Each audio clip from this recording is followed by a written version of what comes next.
burubunga hilare hilare burubunga burubunga nari poriye kan podalara podelaru chuchura chagun pika yeah nari poriye kan podalara podelaru chuchura chagun pika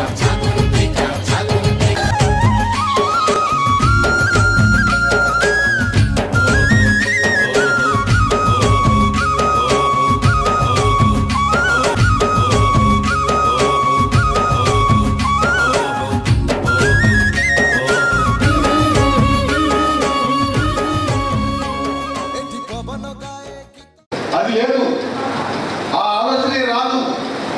ఆ పద్ధతుల్లో తెలంగాణ రాష్ట్రంలో కానీ ఈ ఆంధ్ర రాష్ట్రంలో కానీ ఓటుతో బతికేటువంటి వాళ్ళకి ఏం చేస్తున్నారు బతుకు తెరువైనటువంటి ఆ భూమిని వాళ్ళందరికీ కూడా పని చేసుకోవడానికి పని కల్పించి వాళ్ళు బతకడానికి భూమి చూపించి ఈ దేశానికి తిండి పెట్టేటువంటి రైతుల్ని కాపాడడానికి చర్యలు తీసుకోమంటే అటువంటి ఆలోచనలు ఎవరికి రావు. ఖచ్చితంగా రాబోయే ఎన్నికల్లో ఈ నిజంగానే యాడేశ్వర బొమ్మడ ఆడలాగానే మన బతుకులు ఉంటాయి. అందుకనే ప్రజల్ని మేల్కొల్పాల్సినటువంటి అవసరం ఉంది. ఈ డిమాండ్ చేయాల్సినటువంటి అవసరం ఉంది. చట్టాలు చేయడం కాదు, సాగు కింద పెట్టడం కాదు, వాళ్ళ అవసరాలు ఏవైతున్నాయో వాళ్ళ సమస్యలు ఏవైతున్నాయో వాటిని పకడ్బందీగా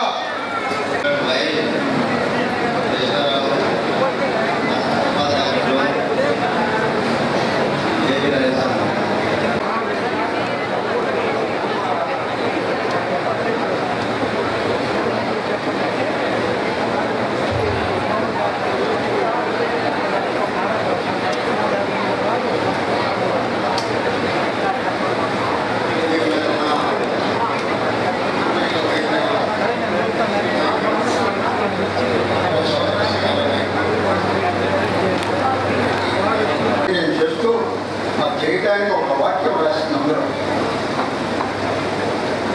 దేశానికి అవసరమైనటువంటి కలప, దేశానికి అవసరమైనటువంటి ఖనిజాలు, దేశానికి అవసరమైన ముచ్చరుకులు అడుగునించారు. 2006 చట్టం ఏం చెప్పింది? గిరిజనులకి భూమి మీద హక్కు రెస్టోర్ చేయమంటే పట్టాలని చెప్పింది. కానీ ఈ చట్టంలో ఏం చెప్పారు? అడవి నుంచి అవసరమైనటువంటి ఉత్పత్తులు బయటికి రావటం లేదు కాబట్టి ఈ అడవుల్ని కంపెనీలకు ఒప్పజెబితే జాయింట్గా కానీ ప్రభుత్వంలో జాయింట్గా కానీ విడిగా కానీ కంపెనీలకు ఒప్పజెబితే అవసరమైనంత ఉత్పత్తులు బయటకు వస్తాయని చెప్పింది. అంటే భూమిని, వృక్షాలని, అక్కడ ఉన్న ఖనిజాలని, అక్కడ ఉన్న తేనెపట్టుల్ని అన్నింటినీ వాళ్ళని దారాదత్తం చేయడానికి ఉద్యోగాలలో రాసినటువంటి ఉపయోగ ఈ ఏడాది కేంద్ర ప్రభుత్వం ఆజాదీ అమృతోత్సవం జరుపుతాం. అంటే స్వాతంత్రం అంటే 75 వసంతాలు అయింది. అమృతం కురుస్తుందా ప్రజల ముందు అని చెప్పి. ఏ ప్రజలకు కురుస్తుంది? గిరిజనుల పరిస్థితి ఈ రోజున ఒక గిరిజన బిడ్డ కొరికినప్పుడు పడుతూ ఉంటే ధోని కట్టుకొని మోసుకురావాల్సినటువంటి దుస్థితి తప్పిందా? ఇప్పటికీ ఒక వృద్ధుడికి వయోభారం వల్ల సృష్టి చేస్తే దగ్గరలో వైద్యం అందుబాటులో ఉన్నదా? లేదు. వైద్యం లేదు, విద్య లేదు. ఎక్కడన్నా ప్రాజెక్టు కట్టి నిర్వాసులయ్యేది గిరిజనులే. ఆ గిరిజనుల పునరావాసం పూర్తి చేయకుండా వాళ్ళ మనాన్న వాళ్ళు వదిలేసేటువంటి పరిస్థితున్నది. ఈ మధ్య పోలవరం గిరిజనులంతా నిర్వాసులంతా బెదవాడు వస్తాయని అడిగితే వరదొచ్చి గోదావరి నదిలో వాళ్ళ కుటుంబాలు మునిగిపోతే మంచినీళ్ళ ప్యాకెట్ ఇవ్వడానికి ఆధార్ కార్డు చూపిస్తే ఇచ్చారు. ఇది గిరిజనులకు వచ్చిన ఆజాదీ అమృతోత్సవం సంవత్సరం యొక్క ఇది. ఇట్లా చెప్పుకుంటే చాలా ఉన్నాయి. ఈ చట్టాన్ని ఉన్న చట్టాలను కూడా నిర్వీర్యం చేసి గిరిజనుల భూముల్లో ఎర్రబట్టడానికి తగినటువంటి ప్రయత్నాలన్నీ చేస్తున్నారు.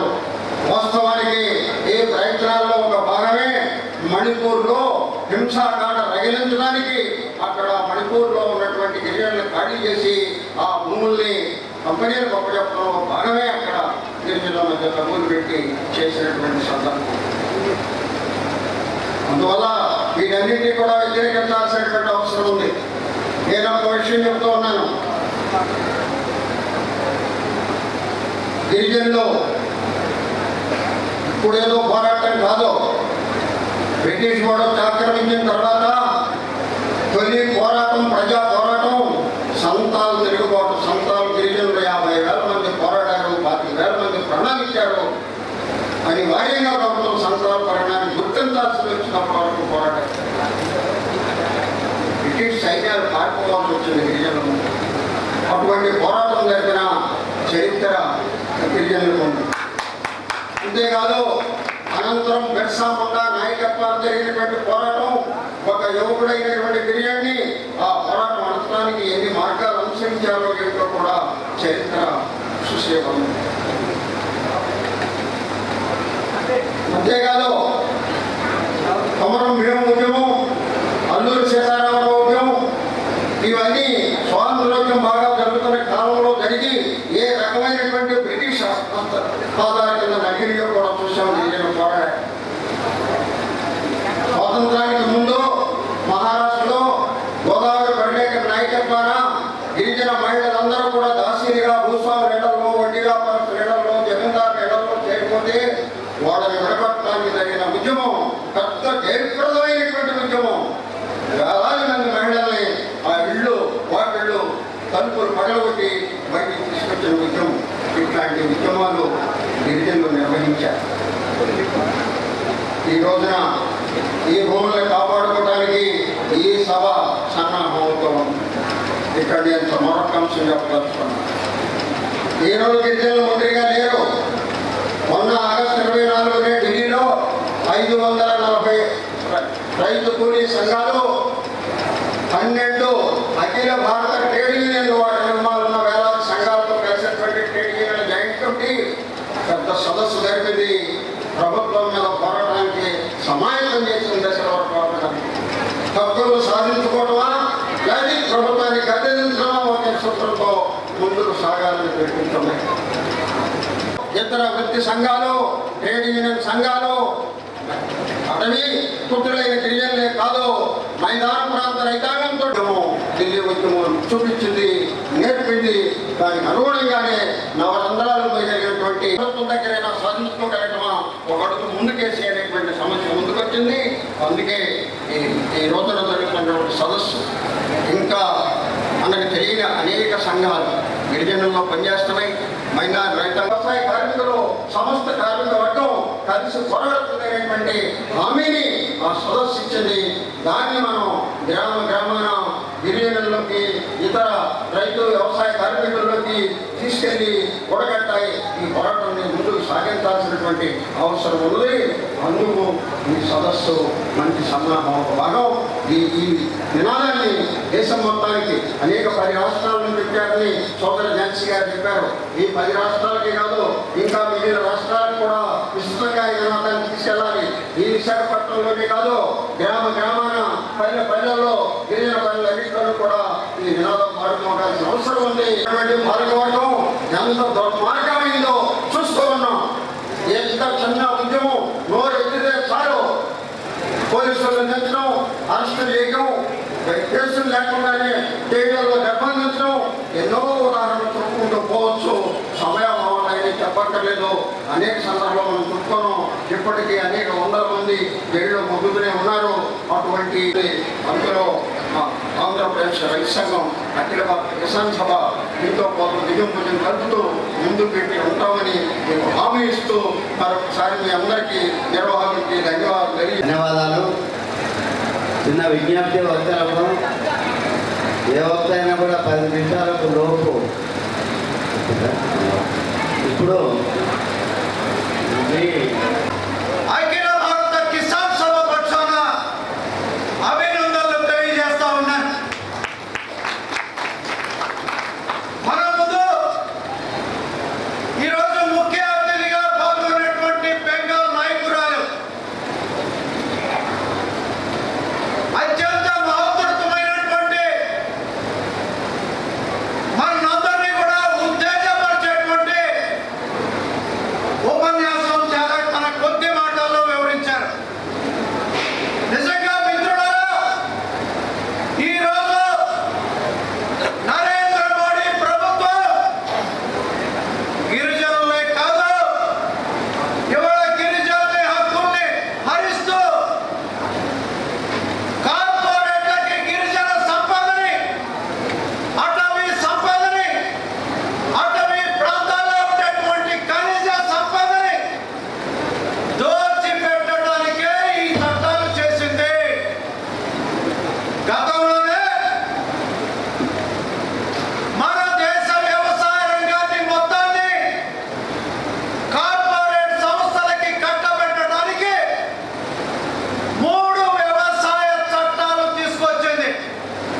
కొనసాగించారు.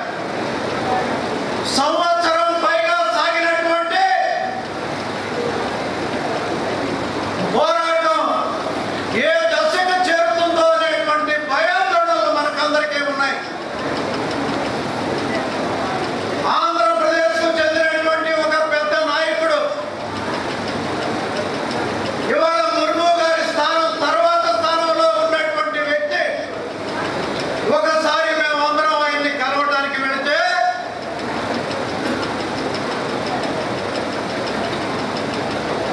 ఈ ప్రధానమంత్రి చాలా మూర్ఖుడు, అతను ఈ చట్టాన్ని రద్దు చెయ్యడు, ఏదన్నా పునరాలోచన చేసి మీరందరూ రైతు సంఘాల నాయకులు ఈ చట్టాలకి సవరణలు తీసుకొచ్చి అవి అమలు కాకుండా ఉండేటువంటి పద్ధతులు ఏమన్నా ఆలోచించండి, అప్పుడు కానీ అతను స్పందించడం అని చెప్పారు. అలాగే కాదు, ఇవాళ మన సోదరులైనటువంటి గిరిజనుల యొక్క భాగస్వామ్యం కూడా దాంట్లో ఉంది. అటవీ సంపదని కాపాడాలి విషయం. ఎందుకంటే మోడీ గారు గత సంవత్సరం విశాఖ నగరంలోనే మన జగన్మోహన్ రెడ్డి గారు 4 లక్షల మందిని పోగేస్తే ఎక్కడైతే ఛత్తీస్గఢ్ నుంచి విశాఖపట్నం గంగవరం పోర్ట్ అదానీ పోర్టుకి 6 రోడ్లు లైన్లు వేసి మొత్తం ఖనిజ సంపదలన్నీ లాజిస్టిక్ బిజినెస్ చేయాలని చెప్పేసి మొత్తం అడవులను ధ్వంసం చేసి అడవులో ఉన్నటువంటి సహజ వనరులు అన్నింటినీ భారతదేశాల నుంచి వ్యాపారం చేయాలని చెప్పేసి శంకుస్థాపన చేశారండి. అటువంటి ప్రదేశంలోనే మీరు కూడా మనందరం ఇక్కడ సమావేశం అవుతున్నామంటే ప్రధానమంత్రి గారికి అర్థం కావాలి. మన విశాఖ ఉక్కు పెద్ద పోరాట చరిత్ర, 32 మంది ప్రాణాలు బలిపశువులయ్యారు, విద్యార్థులు, యువకులు. 26,000 ఎకరాలు రైతులు దానం చేశారు, కేవలం 450 కోట్లకి. ఎన్ఎండిసి నుంచి ఛత్తీస్గఢ్ నుంచి ఐరన్ ఓర్ గనులు ఇస్తా అన్నారు, గనులు ఇవ్వలేదు. కానీ 26,000 మంది నిర్వాసులయ్యారు. అందరికీ ఇక్కడ పెద్దలందరికీ తెలుసు, మీకు కూడా. విశాఖ ఉక్కు, ఆంధ్రబాకు, పోలవరం, విశాఖ గోదావరి జలాలని చెప్పేసి పోలవరం ప్రాజెక్ట్ 2 ఒకేసారి 66లోనే ఉద్యమం ప్రారంభమైంది. కమ్యూనిస్టులు పోరాటం భారతదేశంలోనే ఆంధ్రప్రదేశ్ పారిశ్రామికంగా వ్యవసాయ రంగంలోనే అభివృద్ధి చెందాలని చెప్పేసి సుదీర్ఘమైన పోరాటాలు చేశారన్నమాట. కానీ విశాఖ ఉక్కు కర్మాగారం పారిశ్రామిక వ్యవస్థ కొన్ని లక్షల మందికి ఉపాధి దొరుకుతుందని చెప్పేసి ఆ రోజు పోరాట యోధులందరూ అంగీకరించి విశాఖపట్నం స్టీల్ ప్లాంట్ నిర్మాణం చేశారు. 26,000 ఎకరాల్లో 20 మిలియన్ టన్నులు కర్మాగారం పెట్టాలన్నారు. దానికోసం 26,000 ఎకరాలు తీసుకున్నారు. అదే ఒక కర్మాగారం పెట్టినప్పుడు తప్పకుండా పర్యావరణంలో ఉండాలన్నమాట. ఈ పొల్యూషన్ కంట్రోల్ కావాలని చెప్పేసి 1 టన్నుకి 1 చెట్టు పెంచాలని చెప్పేసి నిర్ణయించింది కేంద్ర కేబినెట్ అన్నమాట. అటువంటి చట్టాన్ని ఉల్లంఘించి ఈరోజు భూములు ఎక్కువ ఉన్నాయి, భూములు అమ్ముకోండి అని చెప్తున్నారు. వాళ్ళ పోలవరం కొన్ని వేల కోట్ల రూపాయలు ఇప్పటికే ఖర్చు పెట్టారు. అక్కడ నిర్వాసుల సమస్య పరిష్కారం కాలేదు. స్టీల్ ప్లాంట్ నిర్వాసులు 8,000 మందికే ఉపాధి దొరికింది. ఇంకా 8,000 మంది పాతి పనులు చేసుకుని ఇళ్లలో పనిచేస్తున్నారు. ఇవాళ వాళ్ళు 4,500 కోట్ల రూపాయలు పెట్టుబడి పెడితే 4 లక్షల కోట్ల రూపాయలు ఆశ్రయించింది విశాఖపట్నం. ఇది ఎక్కడంటే మన సంపద 32 మంది ప్రాణాలు అసువులు బాచారు, మన పోరాటాలు చేశారు. సంపద వాళ్ళది. అదే సంపదలో విశాఖ ఉక్కు కర్మాగారంలోనే 4,500 మంది రిజర్వేషన్స్, అందులో ఆదివాసీలు 1,500 మంది అనమాట. భారతదేశంలో ఏ ఒక్క పరిశ్రమలో కూడా 1,500 మంది ఆదివాసీలు ఒకే ప్రాంతంలోని ఉద్యోగం చేసేటువంటి అవకాశం దొరకదు. ఎందుకంటే వాళ్ళు పోరాటం చేశారు. అదే ఆదివాసీ పిల్లలు డాక్టర్లు, ఇంజనీర్లు ప్రపంచం అంతా ఉద్యోగాలు చేస్తున్నారు. ఆఖరి క్రైమ్ యూనివర్సిటీలో చదువుతున్నారు అనమాట. ఆ రోజు ఆ పోరాటాలు చేయబట్టే ఈ పరిశ్రమ ఉంది, మనందరికీ దారి చూపించింది అనమాట. ఇటువంటి పరిశ్రమని ఇవాళ ఈ పోరాటం అనేది నిలబెట్టాం. విశాఖ ఉక్కు కర్మాగారానికి 4,000 కోట్లు ఇస్తే 4 లక్షల కోట్ల రూపాయల ఆస్తి పెరిగింది. 10 లక్షల మంది జనాభా విశాఖ ఉత్తరాంధ్రలో బతుకుతున్నారు. ఇవాళ ఇది మూసేయి 10 లక్షల మంది ఎక్కడ పోతారు? కొంతమంది ఇక్కడ పాలకులు అంటే ఉద్యోగం సమస్య అనుకుంటున్నారు అన్నమాట. ఉద్యోగం చాలా మందిని వీఆర్ ఇచ్చి లేకపోతే అనేక పరిశ్రమలు మూసారు. ఇంటికి పోతారు రూపాయలు పాలో ఇచ్చి, ఎందుకంటే కార్మిక చట్టాలు కొంత ఉన్నాయి కనుక. కానీ ఇవాళ షాపుల్లో పనిచేసిన వాళ్ళు కానీ, శాఖలు కానీ, మంగలు కానీ, బట్టలు షాపుల్లో పనిచేసే వాళ్ళు కానీ అనేక మంది, లక్షల మంది ఇవాళ విశాఖ నగరం ఖాళీ చేసి వలస పోవాల్సి వస్తుందన్నమాట. కానీ మన రాష్ట్రంలో ఉన్నటువంటి పాలకులు దాన్ని ఆలోచించడం లేదు. దాని కాలం 2024 కేవలం ఎన్నికలు వస్తున్నాయన్నమాట. మోడీ గారిని ఇంటికి నెట్టాలి, భారతదేశాన్ని రక్షించాలి, భారతదేశం యొక్క సంపదను కాపాడాలి. వారు చివరిగా ఒక్క నిమిషం అంటే వేటూసా, సిఐటి, ఐఐటూసా అనే ఏవి తారతమ్యం లేకుండా నిర్వాసితులు అందరం కలిపి మాట్లాడుతున్నాం. కానీ రేపు ఈరోజు జరిగే మీ సదస్సులో ఇది ఒక ప్రజా ఉద్యమంగా మార్చడం. 20 మిలియన్ టన్నులు అయితే 1 కోటి మందికి ఉపాధి కల్పిస్తుంది. దేశంలో ఎక్కడ, భారతదేశంలో ఎక్కడా లేదనమాట. ఈ భారతదేశంలోని అన్ని రాష్ట్రాల కార్మిక వర్గం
ఎంతో దూరాల నుంచి వచ్చినటువంటి కామ్రేడ్స్ రాష్ట్రంలోనూ పక్క రాష్ట్రంలో అంటే ఒరిస్సా, అటు తెలంగాణ, పక్కన మహారాష్ట్ర, తమిళనాడు, కర్ణాటక, బీహార్, జార్ఖండ్ ఇంకా అన్ని రాష్ట్రాల నుంచి వచ్చినటువంటి కామ్రేడ్స్ డెలిగేట్స్ వచ్చారు. మన ఆంధ్ర రాష్ట్రంలో ఉండేటువంటి అన్ని జిల్లాల నుంచి కూడా కామ్రేడ్స్ వచ్చారు. మనం ఈ సభ జరుపుకోవాలని జరుపుకోబోతున్నాము అని చెప్పి పత్రికా ముఖంగాను మరియు పోలీసులకు కూడా తగిన సమయంలోనే మనం సమాచారం ఇచ్చాము. కానీ ఈరోజు నిన్నటి వరకు పర్మిషన్ ఇచ్చినటువంటి మనకి ఈరోజు ఉదయం 10 గంటలకి పోలీసు వారు మీకు ఊరేగింపుకు అనుమతి లేదు, ఎందుకంటే రాష్ట్రంలో అనేక ప్రాంతాల్లో 144వ సెక్షన్ పెట్టాము కనుక మీకు అనుమతి లేదు, మీకు చెప్పే కనుక మీరు బహిరంగ సభను మాత్రమే నిర్వహించుకోవాలని చెప్పి వాళ్ళు ఉదయం నుంచి మనకి పదే పదే ఫోనుల ద్వారా వ్యతిరేకించండి వ్యతిరేకించండి వీసా చట్టాన్ని అమలు చేయాలి అమలు చేయాలి, అడవిలోని ఖనిజ సంపదలన్నీ మనమే, సంస్థల్ని పర్యావరణాన్ని ధ్వంసం చేస్తుంది ఒకటి జాతి సంస్థనే. ఆదివాసీ కార్మిక రైతు కూలీల ఐక్యత వర్ధిల్లాలి, ఐక్యత వర్ధిల్లాలి వర్ధిల్లాలి. ఇప్పుడు సభ మనం ప్రారంభం. ఎస్ ఝాన్సీ, నేను ఏఐకేఎంకేఎస్కో కన్వీనర్ని మరియు రైతు కూలీ సంఘం ఆంధ్రప్రదేశ్ రాష్ట్ర అధ్యక్షురాలిని. ఈరోజు ఇక్కడ మేము ఈ సదస్సు నిర్వహించాం. ఈ సదస్సుకి సుమారు 10 రాష్ట్రాల నుంచి ప్రతినిధులు వచ్చారు. అలాగే ఆంధ్ర రాష్ట్రంలో నుంచి, తెలంగాణ నుంచి, ఒరిస్సా నుంచి కూడా సుమారు 2500 మంది దాకా ఈ సదస్సులో ప్రారంభ సభలో పాల్గొన్నారు. ఈ సభ యొక్క ప్రధాన ఉద్దేశం ఇటీవల కాలంలో అంటే జూలై నెలలో పార్లమెంటులో ప్రభుత్వం ఒక చట్టం చేసింది. అది అటవీ సంరక్షణ చట్టానికి సవరణ అనేటువంటి పేరుతోటి చట్టం చేసింది. ఆ చట్టం వల్ల అడవులకి, మన సహజ సంపదకి, మన ప్రకృతికి, మన పర్యావరణానికి, ఫైనల్గా ఆదివాసీ జీవితాలకి అన్నిటికీ కూడా నష్టం కలిగించేటువంటిదే. ఇది తీవ్రమైనటువంటి నష్టాన్ని ఇస్తుంది. ఇది సమాజంలో భవిష్యత్ తరానికి ఒక తరమే లేకుండా, సహజమైనటువంటి అన్నీ లేకుండా కూడా పోయే పరిస్థితి ఉంది. కనుక వీటన్నిటిని కూడా అందరూ గుర్తించి ఆదివాసీలు, కార్మికులు, మేధావులు, కర్షకులు, యువతి అందరూ కూడా కలిసి ఐక్యంగా దీనికి ఒక గట్టిగా నినదిస్తూ మొత్తం ఈరోజు ప్రభుత్వం మీద మనం ఒత్తిడి తీసుకురావాల్సి ఉంటుంది. ఈ చట్టాన్ని నువ్వు ఎదురుకే తీసుకో, లేకపోతే దేశ భవిష్యత్తు లేదు అనేటువంటి ప్రచారంతో ముందుకు సాగాల్సినటువంటి అవసరం ఉందనేటువంటి ఉద్దేశంతో మేము ఈ సదస్సు నిర్వహించాం.